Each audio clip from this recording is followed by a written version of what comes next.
એવા ઘરમાં હું પરણીને ગઈ ને મારા વડસાસુનો સ્વભાવ ભયાનક ખરાબ. મારા સાસુ બિચારા સતત એમને સાંભળે, મને તો કંઈ કહે નહીં પણ એમને કહે ને. એક દિવસ મારાથી કહેવાઈ ગયું મમ્મીને કે તમે કેમ જવાબ નથી આપતા, ખોટે ખોટા હેરાન થાવ છો, એકવાર કહો તો ખરા. અને ત્યારે મમ્મીએ મને બહુ સરસ વાત કહી કે હું તો પરણીને આવીને ત્યારેથી મેં ફોન મૂકી દીધો છે, એકલા જ બોલે છે.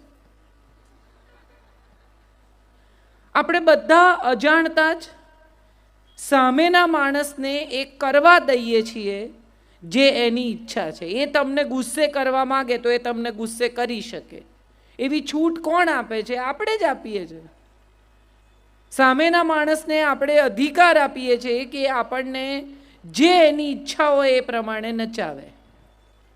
એ ઈચ્છે તો આપણે સુખી, એ ઈચ્છે તો આપણે દુઃખી, એ કહે તો આપણે રૂપાળા, એ કહે તો આપણે ખરાબ. ટીવીમાં કેટલી બહેનો અહીંયા ટીવી જુએ છે, એમાં તો હાથ ઊંચો કરો ડર્યા વગર. Very good.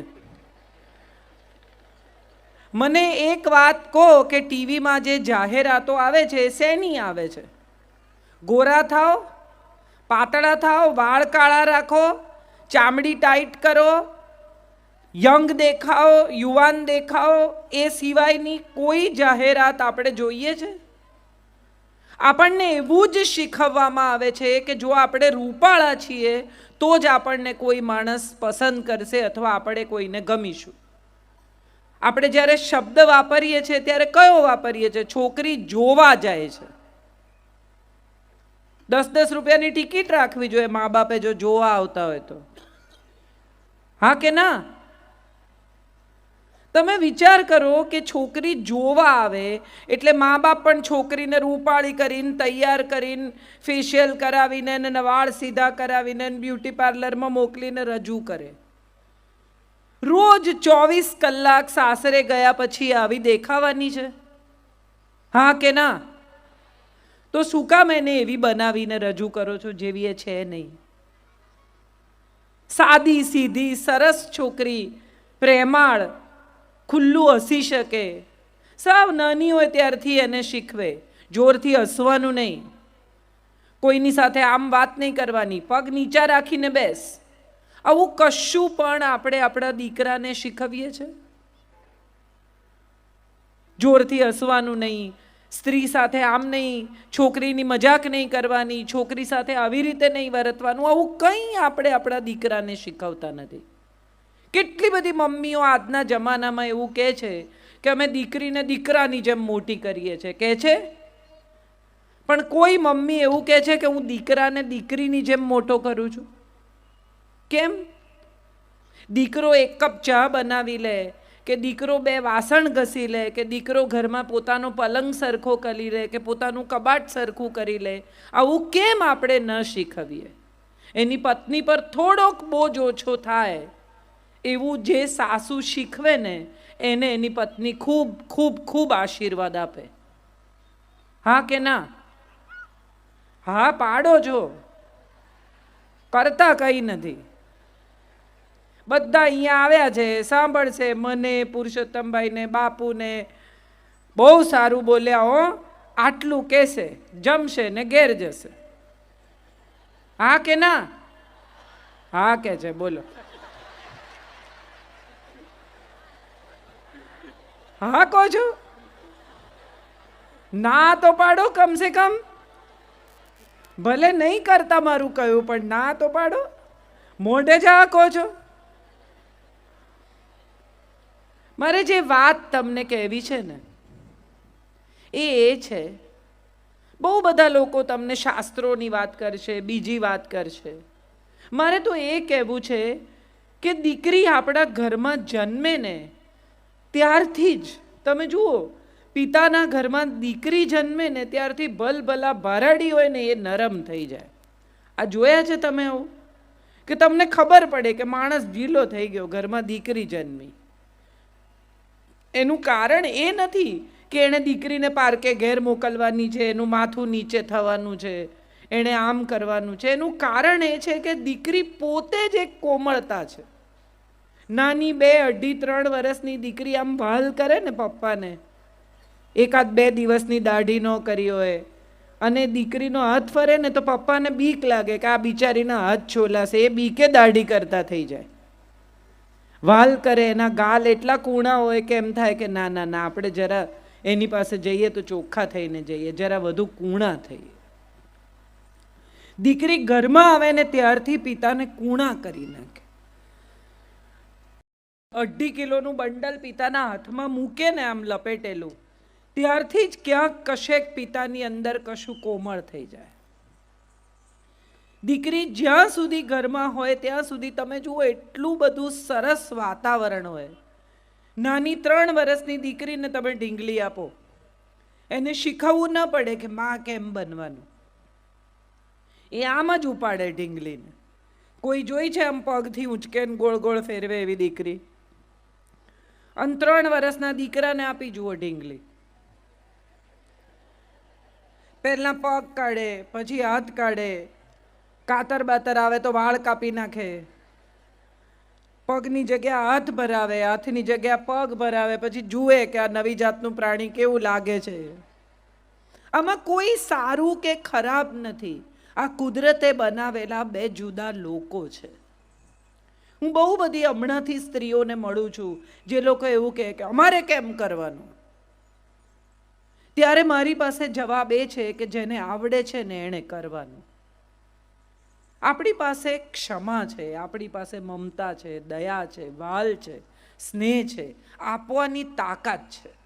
તમે કોઈ એવી માં જોઈ છે જગતમાં કે જેણે 2 જ રોટલી કે રોટલા બનાવ્યા હોય, બચ્ચું એવું કહીને ગયું હોય કે આજે હું જમવાના નથી, બહાર જમીશ, બહાર મારા મિત્રને ત્યાં જવાનો છું, મારી બહેનપણીને ત્યાં જવાની છું, અને એકદમ પાછી આવે દીકરી કે દીકરો અને એમ પૂછે કે ખાવાનું છે?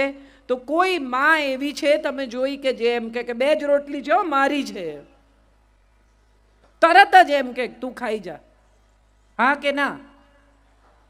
તો એનો અર્થ એમ થયો કે માં જો ખાવામાં એ પોતાનો સ્વાર્થ નથી જોતી તો બીજા તો શેમાં જુએ? એક માં દીકરા માટે, પોતાની દીકરી માટે જુદી છે, અને એ જ માં પોતાના જમાઈ માટે અને પોતાની વહુ માટે જુદી છે. ઓછી થઈ જાય જમાઈ આવે તો, સુઈ ખવડાવી દઈએ ને સુઈ કરી દઈએ ને કેટલુંય કરી નાખીએ, અને વહુ આવે એ પછીનો સ્વભાવ જ આખો બદલાઈ જાય. ખરી વાત કે ખોટી વાત? બધા આમ કરે જ પણ કોઈ બોલતું નથી.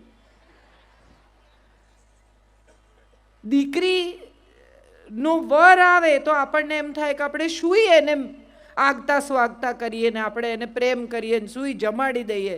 કેમ? તો કે આપણી દીકરી એના ઘેર રહે છે, આપણે એને સાચવીશું તો એ આપણી દીકરીને સાચવશે. સ્વાર્થ છે. પણ એક છોકરી જે બધું છોડીને આવી છે, એની અટક બદલાઈ ગઈ. ગઈકાલે 8 વાગે ઉઠતી હતી, એક રાતમાં સવારે 6:30 ઉઠવા માંડી.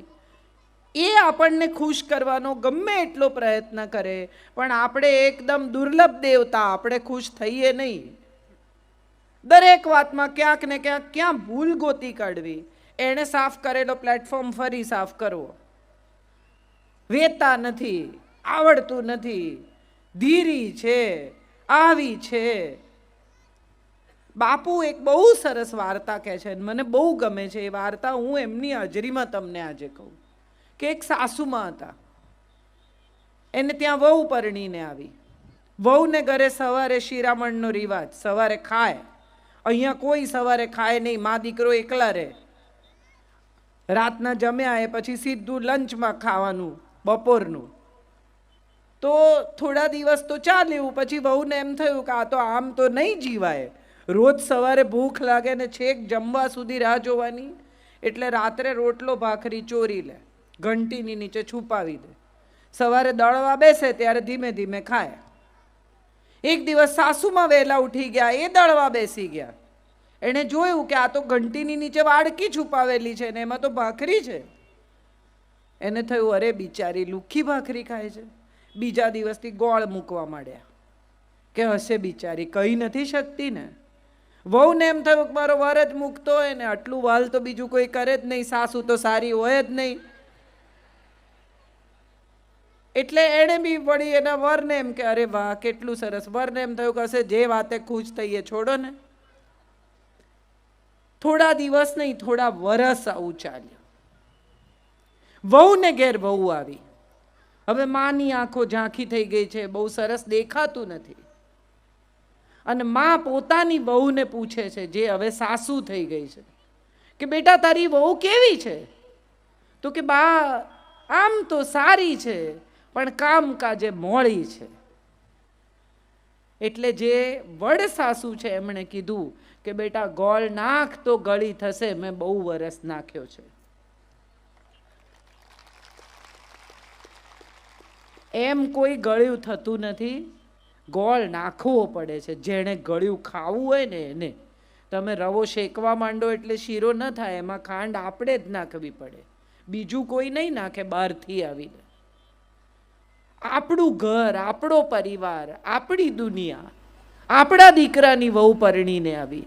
એ બે જણાને બહુ બનતું હોય ને તો સાસુને વાંધો પડે, બહુ ગેલો છે. અરે એક આનંદ થવો જોઈએ કે કેટલું સરસ મારા દીકરાને મારી વહુ સાચવે છે, ચાલો મારી ચિંતા ઓછી થઈ ગઈ. કેટલા વરસથી મમ્મી કહેતી હોય દીકરાને થોડું લીલું શાક ખાને, ટીંડોળા ચાખી જો, પરવળ ચાખી જો, ચોળી ચાખી જો. દીકરો અડે નહીં, ના મારે નથી ખાવું. પછી વહુ પરણીને આવે અને એ ટીંડોળા સમારતી હોય ને ત્યારે જ સાસુ કે એ નહીં ખાય. પણ પેલો આવે જમવા બપોરે ને ફટાફટ 4 રોટલી જોડે શાક ખાઈ જાય. સાસુને પડે વાંધો કે મારે કીધે ન ખાધું.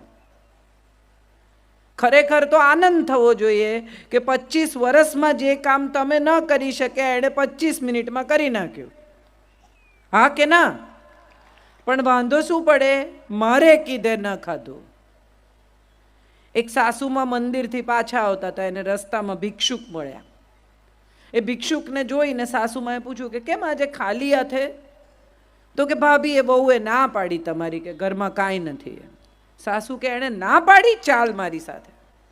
આખી ગલી તડકામાં ક્રોસ કરાવીને ચાલીને છેક પેલી બાજુ લઈ ગયા કે ઊભો રે. અંદર ગયા, બહાર આવ્યા અને કે કંઈ નથી, જા. અરે કે આટલું બધું ચાલીને તમે મને પાછો લાવ્યા ને હવે મને પૂછો છો કે કંઈ નથી એવું કહો છો? સાસુ કે ના પાડનારી એ કોણ? હું બેઠી છું. એ ક્યાંથી ના પાડે? ના પાડવાની હશે તોય હું જ પાડીશ. આવી સાસુની વચ્ચે આ બધા સોપો જે પડી ગયો છે, બધાને ખબર છે કે આ અમારી વાત છે. હસી નાખો. જિંદગી છે ને મજા કરવાની ચીજ છે. આપણે બધાએ જિંદગીને બહુ ભારમાં જીવવાનું શરૂ કર્યું છે. દરેક સાસુને બીક છે કે મારી બહુ પરણીને આવશે એને જો હું થોડીક પણ છૂટછાટ આપીશ તો માથે ચડી બેસશે. કોઈ માથે ચડતું નથી. અને બીજી એક બહુ જ મહત્વની વાત, જે આપણા શાસ્ત્રોએ, આપણા સમાજે એક જુદા પ્રકારની વાત શરૂ કરી છે કે દીકરી બનાવીને રાખો, દીકરી બનાવીને રાખો. ના, દીકરી નહીં બને, એ નક્કી જ છે. દીકરી જેટલી વાલી છે એટલી વહુ ન જ હોય, એ બહુ સ્વાભાવિક પણ છે અને આપણે એવું કરવાની જરૂર નથી. વહુને વહુની જેમ જ રાખો, પણ વહુ ગૃહલક્ષ્મી છે એ યાદ રાખો. પુરુષ તો ધન કમાઈને લાવે, એનું લક્ષ્મીમાં રૂપાંતર તો ઘરમાં આવેલી દીકરી કરે છે. પૈસા કમાઈને આવે એથી ઘર નથી ચાલતું. ઘર ચલાવનારી તો તમે લઈને આવ્યા છો એ છે. આપણે બધા જ અજાણતા જ આપણી દીકરીને એટલી સરસ રીતે ઉછેરવાનો હવે તો પ્રયત્ન કરીએ છીએ. અમુક જાતની છૂટ આપીએ, અમુક રીતે મોટી કરીએ, એને ભણાવીએ, ગણાવીએ, આગળ વધારીએ. અને પછી જ્યારે પરણાવવાની આવે ત્યારે દરેક મા બાપ એવું ઘર ગોતે કે જ્યાં એને એવી છૂટ મળે. મા બાપ ઘર જોવા જાય ને ત્યારે પાછા આવીને કે 6 એસી છે ઘરમાં, 2 ગાડી છે ઘરમાં. આ સુખ નથી, આ સગવડ છે. 2 ગાડી હોય એ સગવડ છે, 6 એસી હોય એ સગવડ છે, કપડાં ધોવાનું મશીન હોય એ સગવડ છે, આ સુખ નથી. સુખ તો એ છે કે 2 જણાને એકબીજા સાથે સાંજે અડધો કલાક વાત કર્યા વિના ન ચાલે. સાંજના છેડે ભલે 11 વાગે આવે, પણ 5 મિનિટ, 10 મિનિટ, 15 મિનિટ એની પત્ની સાથે વાત કરે.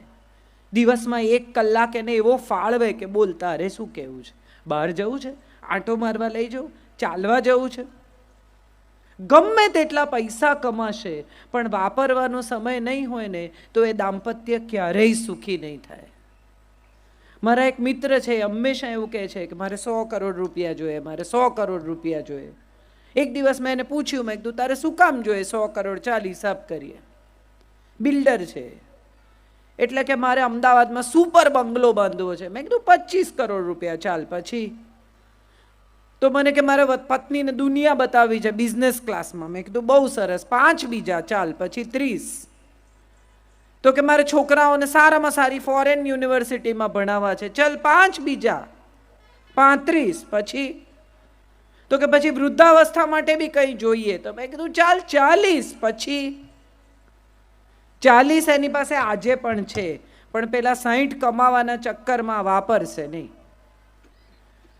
અને પત્નીના ઘૂંટણ જતા રહેશે ને ત્યારે એને માનસરોવર ને બદ્રી કેદાર લઈ જશે. આજે હમણાં જે કરવાનું છે ને એ આપણે કરી લેવાનું છે. કોઈ કે એટલે આપણે રૂપાળા, કોઈ કે એટલે આપણે સરસ, કોઈ કે એટલે આપણી રસોઈ સરસ. ઘરમાં મહેમાન જમવા આવ્યા હોય ને પતિના મિત્ર આવ્યા હોય એટલે પત્ની કે જમવા બેસે ત્યારે કે ભાભી તમારી દાળ બહુ સરસ, એટલે તરત કે એમને કહો. એમને શું કહેવાનું, એ રોજ જ ખાય છે. પણ એ વખાણ નથી કરતા તો નથી કરતા, જેણે કર્યા એનો આભાર માનો. આપણે બધા જેની પાસેથી અપેક્ષા રાખીએ છીએ ત્યાંથી જ સુખ મળવું જોઈએ એવી આપણા બધાની શરત છે.